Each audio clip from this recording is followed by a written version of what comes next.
Hey there, biology students. This is your last set of notes for Unit 2A, and it's the last property that we're talking about that water has, and it has to do with its density, okay?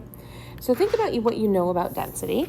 More dense objects tend to sink, for example, and less dense tend to float. Or you might think about it in terms of the amount of substance in a space like our classroom, right? My 6th hour has 23 students. My 7th hour has 14, but they're in the same classroom, right? That 23 students is more dense. There's more students in that space.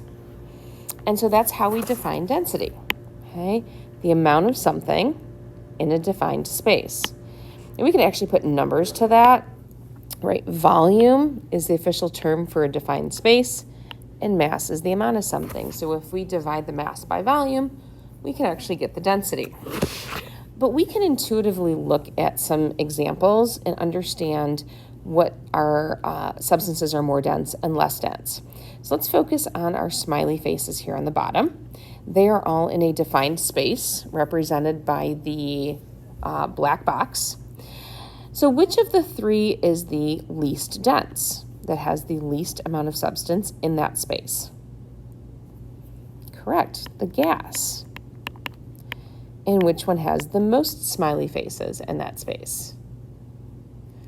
Solid, correct. And then our liquids are there in the middle. So in general, something solid is going to have a higher density than a liquid, okay? It is interesting that when you have the same substance of something and that thing cools, okay, typically that cooled version of that thing will experience a higher density, okay, because we're getting the molecules move closer together, okay, and when you get molecules moving closer together, you can fit more molecules in that defined space, okay? So that's kind of a general rule, okay? Now I want you to think about water specifically, okay? So we're going to draw a cross-section of a lake, right? There's our lake. Here's the surface of the water. And we're going to divide this into a top, a middle, and a bottom. Where would you put the warm water, the cold water, and the ice? Okay? And since there's ice, we're going to assume that this is the middle of winter. Okay? So hit pause, draw in where you think those are, and then you can hit replay once you're ready to hear the answer. Okay. So I'm going to guess that based on our knowledge of lakes around here in the winter, most of us probably put ice in that top layer, right? Because you can literally walk on it. It's the top of the lake. We can see it. Ice in glasses often floats. It's going to be at the top, right? But what about the cold versus warm water? The warm water is actually in the middle, and the cold is at the bottom, okay? Remember a minute ago we said that cooler substances have a higher density. So cooler water has a higher density and sinks more so than warm water. Warm water has a lower density. It's going to be floating compared to the cold, okay? But ice is even colder than cold water. So why is ice the least dense here? Why is ice floating? Why is it not on the bottom?